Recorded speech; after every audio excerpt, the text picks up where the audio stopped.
I started meditating about 30 years ago.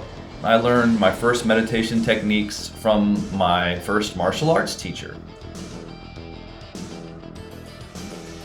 So the single point in mind meditation technique is a very powerful concentration technique for meditation. And it involves concentrating on particular chakras. And the chakras are energy centers in our energy body. Not only do you develop concentration and the ability to hold your mind still, but once you become adept at this particular meditation technique on the chakras, you can raise the Kundalini energy. And the Kundalini energy is a very powerful energy of transformation.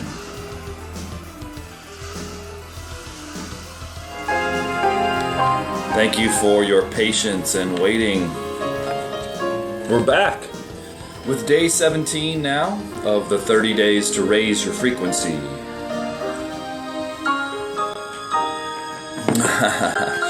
What's up, Ashley? Yeah, you talking about the tapestry, I guess you could call it. Yeah, you can get those. I got it at the beach. One of those stores that sells posters and a lot of different tapestries, and so.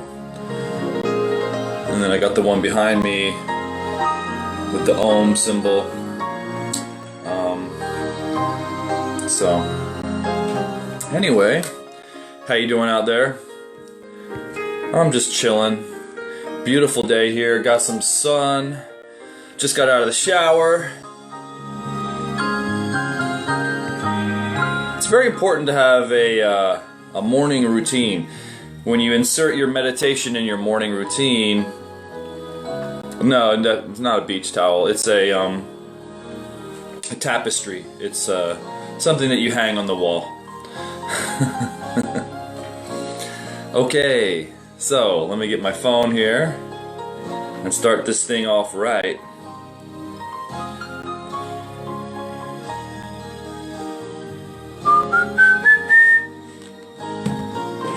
And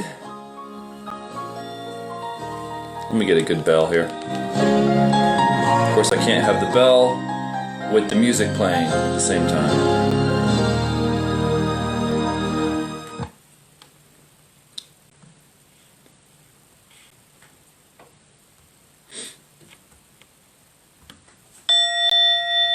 Welcome back to day 17 of 30 days to raise your frequency. It's official now. What I do is I take these live videos and then I edit them and put them on YouTube for my YouTube subscribers. So if you haven't subscribed to my YouTube channel, I'll put a link below in the video, and give me a like, give me a subscribe, throw a comment on there, and that would be appreciated. Thank you. So here we are. As I was saying, I normally like to take a shower before I meditate. This is, in my opinion, a necessary prerequisite before you meditate. And the reason for that is because water will cleanse your energy body. Have you ever been stuck in a mood and you just can't seem to shake it? Oftentimes, if you just jump in the shower, that water will actually purify any type of residue energy that's been built up from whatever experience. So it's very important. I once read a book on how to become an immortal. Not that I personally am interested in living forever, but it's interesting to know what practices there are and if, physical immortality is even a real thing. And this author was talking about how he traveled to India and he was looking for immortals, people who lived in the same body for hundreds, if not thousands of years.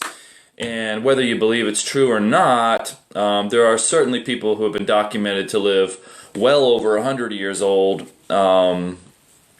if not longer. And what he found were people who knew people, and then he finally found people, he claimed, that were alive for hundreds of years. And their secret that he claimed was working with the four elements. Now, what are the four elements? We've got earth, water, air, and fire. So the reason I bring this up is because water, one of the things that he mentioned was that these great yogis, these immortals, one of the things that they did was they bathed twice a day. And they used the water, and usually they would bathe in the Ganges, in the famous Ganges River in India, which is known to be a place where spiritually minded people seeking the path of self-discovery, enlightenment, liberation, whatever, go to the Ganges and to, baptize themselves, if you will, with this type of water. Anyway, so he was saying how these men or women would bathe twice a day with water, but they would use the water as a way of purifying their energetic body. This is similar to what I was talking about the other day when it was raining during the meditation, is that it's very good to meditate during a rainstorm because water has the ability to buffer and purify any type of energies that are out there. And so it creates some sort of a barrier for any sort of energies. So when it's raining, it's a very good time to sit down and meditate because it'll be much easier to quiet your thoughts. And that reminds me of another topic that I want to bring up. But let me just touch on real quick the other elements. So we've got water twice a day. Of course, drinking water. Let me demonstrate how you do that. Very difficult process. Drinking water and bathing in water. Okay? Now, you have earth element. The earth element is our food, as well as many different, and I don't want to just scratch the surface on that one. I mean, food is obviously extremely important because we talked about how high frequency foods affect your own vibrational frequency, affect your energy. They can bring you up or they can bring you down. So it's very important to be selective as to what you eat. And obviously, in our culture, in our modern culture, there's so much chemicals in preserved foods, fast foods, there's so much preservatives and crazy stuff that we should try to avoid and try to eat as much raw, unprocessed fruits, vegetables, whatever you're into, as possible. So we've got the earth and the water. The other aspect of earth would be grounding. If you can go outside and walk on the grass with bare feet, we walk with rubber-soled sneakers or shoes or whatever you call them, tennis shoes in your country, right? We walk with this insulation, so we're not receiving any energy from the earth. Everything has an electromagnetic field, so we receive energy through the bottoms of our feet, through the soles of our feet. And there's actually chakras at the bottoms of the feet that pull in energy. So when you stand on the earth barefoot on the grass, you can actually feel the connection of the energy of the chi from the earth. So grounding is a very important practice. And then you have the air and the water, or the air and the fire, excuse me. So air, pretty obvious on that one. Take a guess. You got it. It's breathing. The way you breathe consciously can bring in a lot of energy, can bring in a lot of prana, can bring in a lot of chi. So obviously the way you breathe, the frequency of breath, how deep, how slow you're breathing, greatly affects your lifespan. And the last one, and probably the one that eludes a lot of people, is the fire element. And it is well known that in places like India, where when you are physically near a physical fire, that it has great health benefits. One of them is that fire is the element of transformation, of transmutation. Fire changes one element into another element. It transforms. So it's the element of transformation. When you're sitting around a fire, fire has the ability to purify. Fire has the ability, I'm going to make a fire pit tonight. Fire has the ability to, and you can look up online, fire purification. Fire has the ability to purify your energy body. So if you've got these stuck residual emotions or blocks in your energy body, try sitting around a fire. So these are the principles that the immortals use, is the four elements. Earth, the food, the grounding, the connection with earth. Water, the drinking of and the purification of water to cleanse the energy body. And then you have the air, conscious breathing. And then you have fire, being around a physical fire. Most of us are not, we're cut off from the physical fire element in our modern society. This was part of our ancient culture as human beings on the earth, was always to be around fires. And that's why when you sit around a campfire and you kind of just stare into it, there's just this certain nostalgic feeling that's encoded in our DNA or whatever. And so there you have it, my friends. So getting back to the other topic that I wanted to discuss today is that right now, let me go back a couple steps. So the reason why it's difficult for a lot of people to meditate, to actually still the mind, to quiet the thoughts, to experience a level of stillness and peace. The reason why this is challenging is because we live on a very crowded plane of existence. We live in a very crowded world, overpopulated, you might even say. And this always wasn't the case. Excuse me. When the Buddha was around, 2,500 years ago or whatever history tells us, the world was a very uncrowded, unpopulated place. And it was very easy to sit down and meditate. It was very easy to sit down and meditate even just a couple hundred years ago, even 100 years ago. And this is due to the fact that the world not only has become extremely overpopulated and overcrowded, and there's so much human aura, there's so much thoughts, there's so much industry, there's so much noise, there's so much electromagnetic pollution in the airwaves, in the ethers, that this can make it very difficult to quiet the mind and make it very difficult to be still.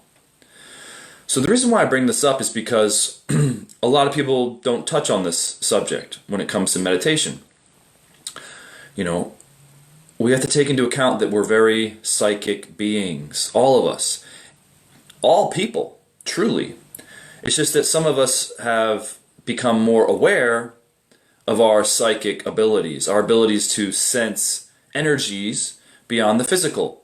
What I call the sixth sense. We have the five senses.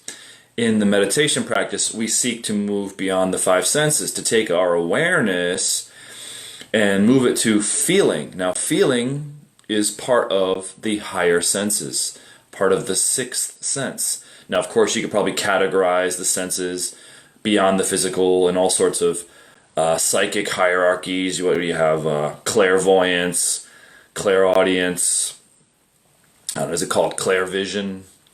Every single sense has a higher sense to it. Some people can tap into this more easily than others. Of course, meditation is something that can eventually take you on a path toward developing some of these higher abilities, and that's exactly what we're sitting down and doing here today, is we're developing the sixth sense, the ability to feel energies with our awareness. So it's a non-physical sense, but it's just as real as the other senses. It's just, we're brought up into a world that doesn't teach this kind of stuff. We're taught about the five senses. You're a body, that's it. Your consciousness is, we're taught that consciousness is a product of physicality. But we know that that's a bunch of BS, because consciousness is already existing. It's kind of like the whole chicken and the egg thing. So as meditators, we're naturally sensitive beings. We're naturally psychic. So already we have a sensitivity to all the impressions, thoughts, energies, noise of the world around us. So let me get to my point. Yes, the world at a certain time was less populated, was less noisy, had less human beings, therefore less thoughts were being put out. There was less stress. There wasn't so much modern, machines putting out noise, creating all sorts of wacky, crazy stuff in the ethers. But we're actually experiencing an opportunity right now where a lot of that is shut off due to the fact of all these quarantines and shutdowns and lockdowns. While it's terrible for one aspect of the economy, and obviously it's being done for reasons to keep us safe and healthy, the good part about it is, as meditators, it's pretty darn quiet out there. There's not a lot of activity. Everyone's at home. I touched on this the other day. One of the best times to meditate, the quietest, is in the middle of the night, once people go to sleep. Between the hours of midnight and 4 a.m. are really the best. Because your neighbors shut down. They go to sleep. The community around you shuts down. And everyone tends to be quiet, at home, asleep, and they're not putting out all that crazy thought noise. All the electronics are off. There's a lot less activity going on at night. And there's a lot less activity going on during the day right now. So we can have a great opportunity to experience that peace of mind, that stillness that usually during the day is not as easily felt, not as easily accessible. So this is the reason why people go to a far-off tropical island in the middle of the ocean. They're surrounded by water. Well, what do we know about water? We know water is an energetic buffer, and that it buffers out energies. And, if you live by a body of water, you know what I'm talking about.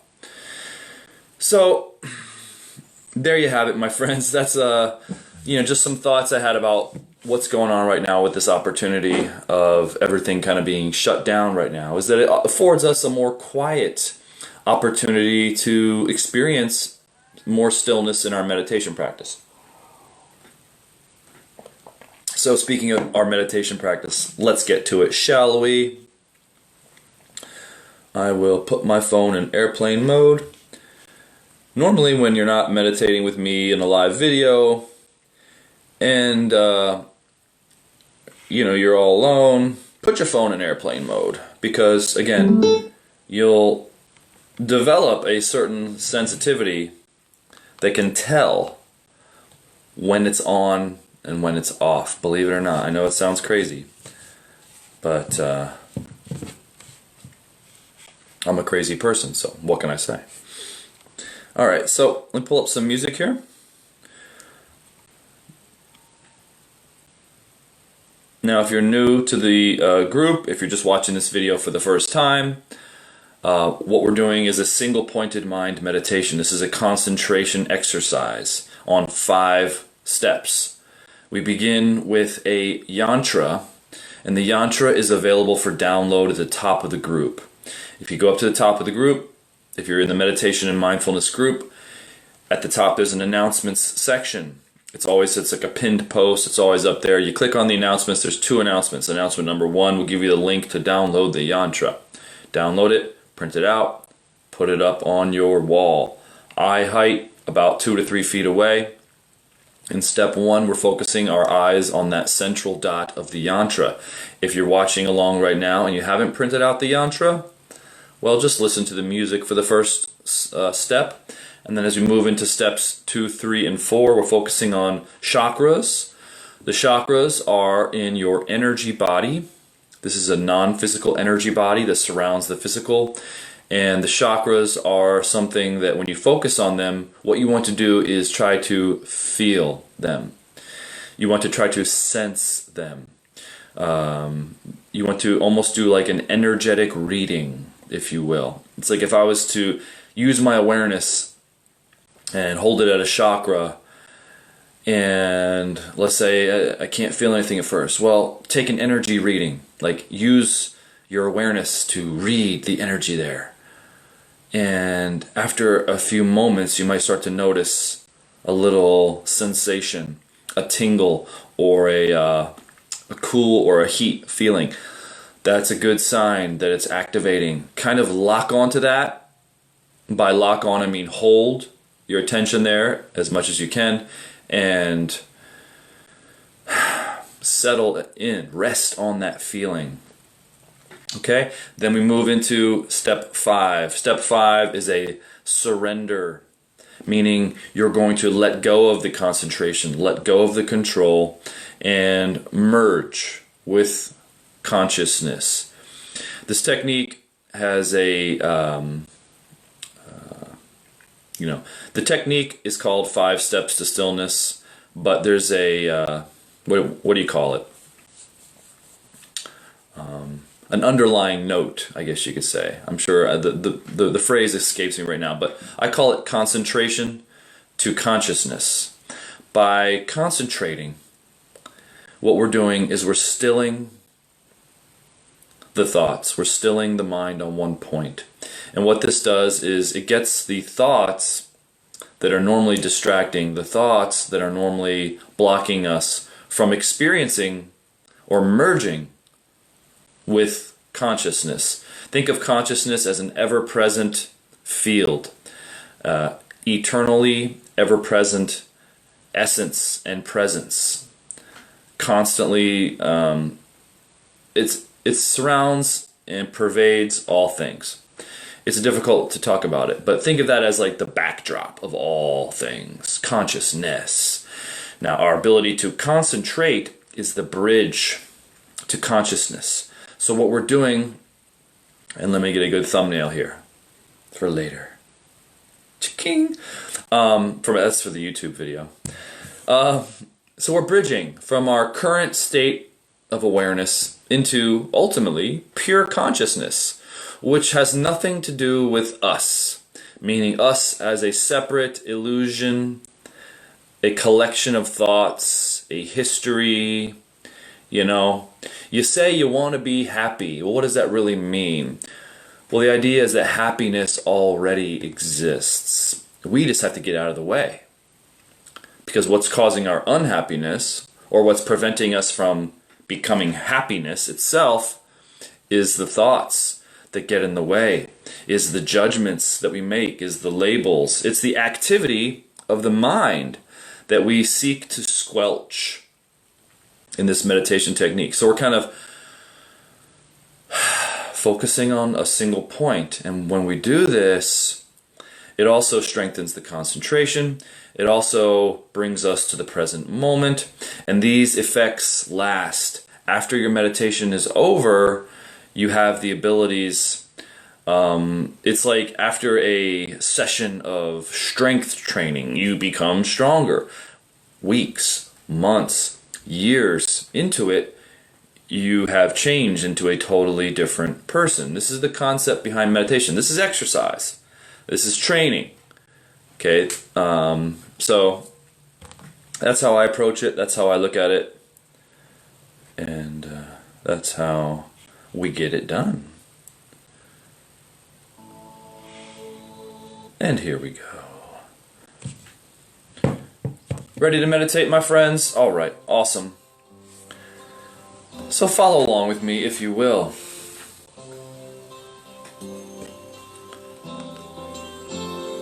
Back straight, head up, good posture, take a breath.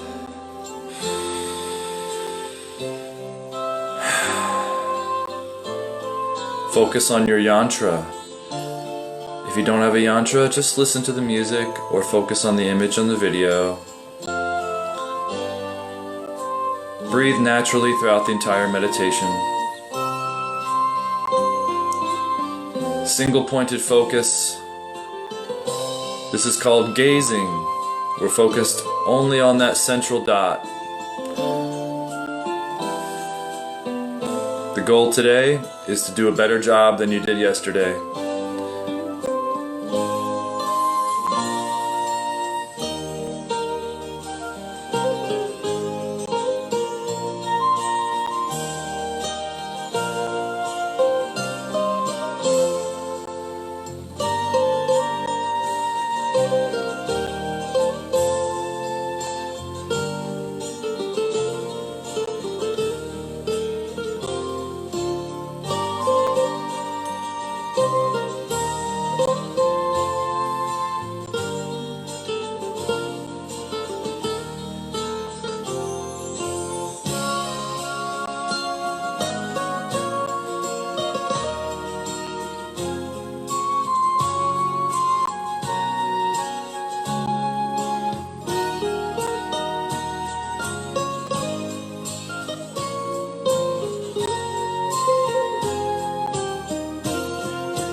Now close the eyes. Bring your attention to your navel chakra. Gently place the fingertips about an inch below the navel and press into that spot.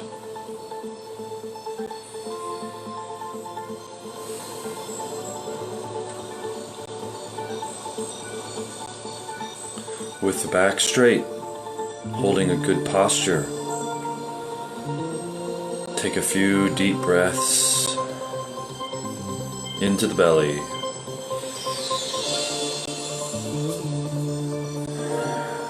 keeping that finger pressed into the chakra.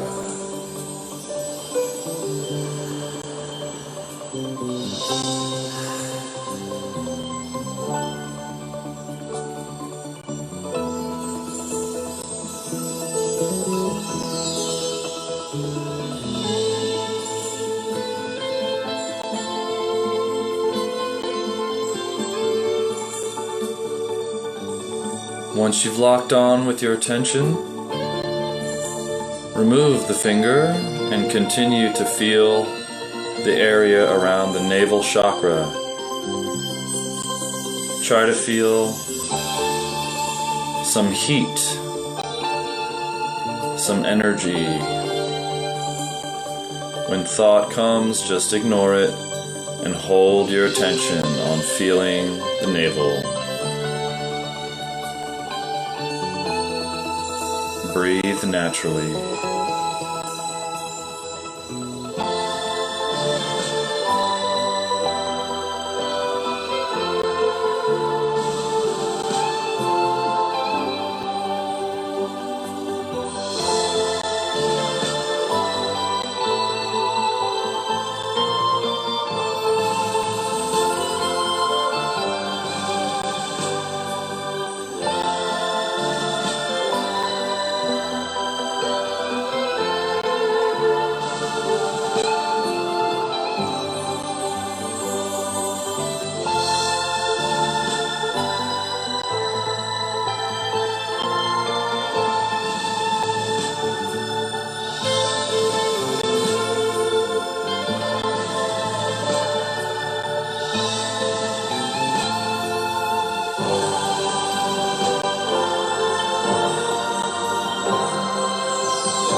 Now move your attention up to the heart chakra. Place the fingertips and press gently in the center of the chest.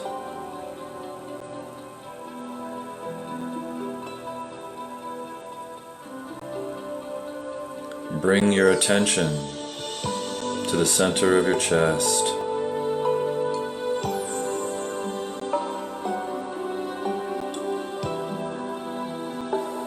Take a deep breath.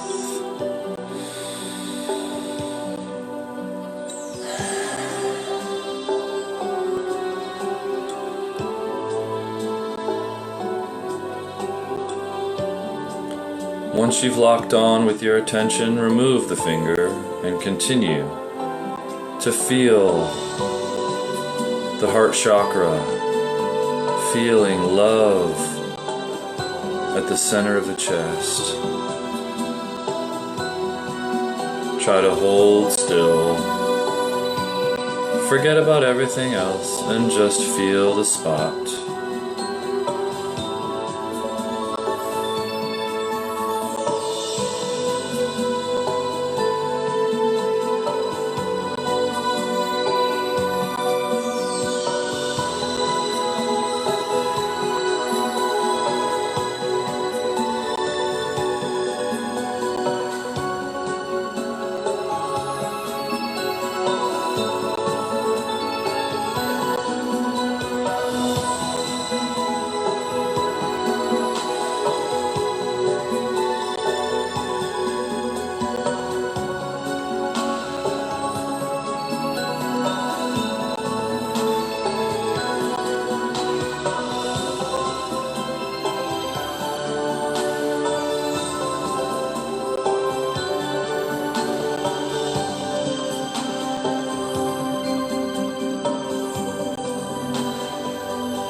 Now move your attention up to your third eye chakra. Place the fingertip between the eyebrows about an inch above. Press gently into the forehead and feel the sensation of the finger gently pressing into the skin.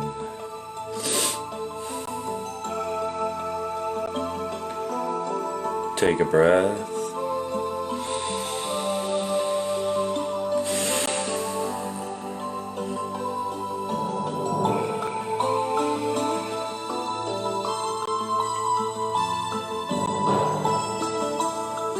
Lock on with your attention to feeling that spot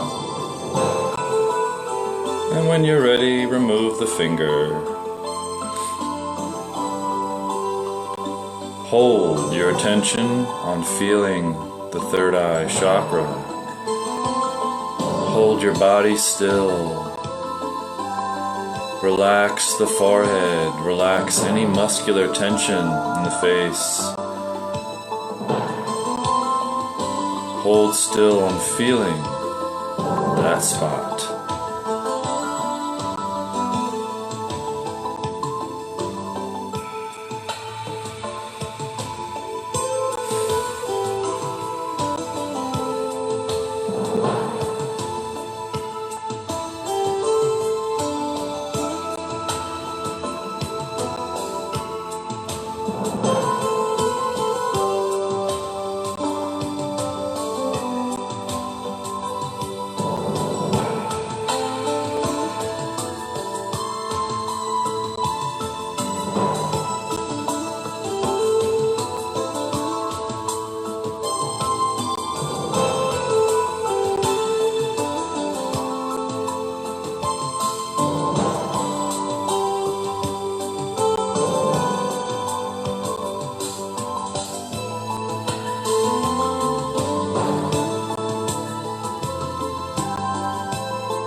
Now let go.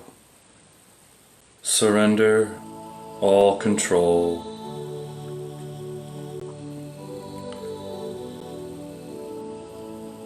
Surrender to stillness. Release all tension. Release all energy that is contracted. Allow it to relax, open, and flow. Be still.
Continue for a moment in silence to hold that stillness.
And when you're ready,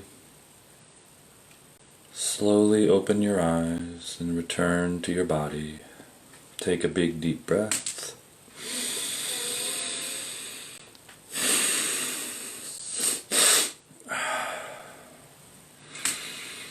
Open your eyes nice and wide. Some of the things I like to do after the meditation when I come back is a little eye rolling.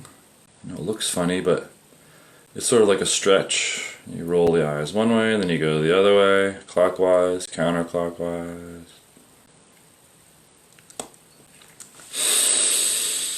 Clear those nasal passages.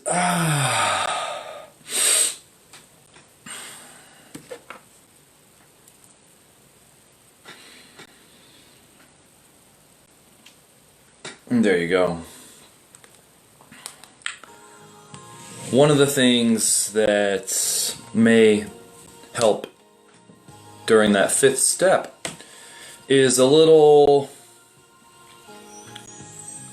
koan that my teacher used to say. And this is really an instruction for meditation. It's about as simple as it gets. He would tell us, be neither attracted nor repulsed. Be neither attracted nor repulsed. And so what does that mean? Oftentimes it means that our awareness, our attention is constantly being attracted to something, or it's constantly trying to pull away from something. It's this attraction and aversion, that this likes and dislikes, that create this sense of self. And if we seek to move beyond this separate sense of self and into consciousness, we want to move beyond this pull and then this retreat from things. These were actually the instructions for the Bardo plane. The Bardo is the after-death plane, between lifetimes, between incarnations. When we leave the body and we enter into sort of a dream-like state, the Bardo is within the astral plane. And there are many images that can come, many desirable images, many frightening images, all of the beauty and the horror that is in the mind will show up at that time. And you'll either be attracted or you'll be repulsed. But the idea is to remain in the middle. Be neither attracted, nor repulsed. And just move through, unscathed, untouched, unattached.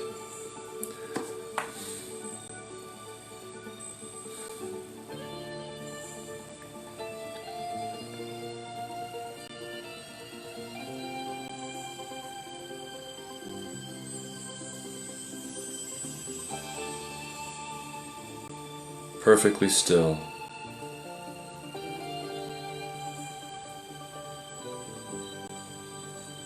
Well, that's all, folks. Hope you had a good time today meditating with me. I thank you so much for joining.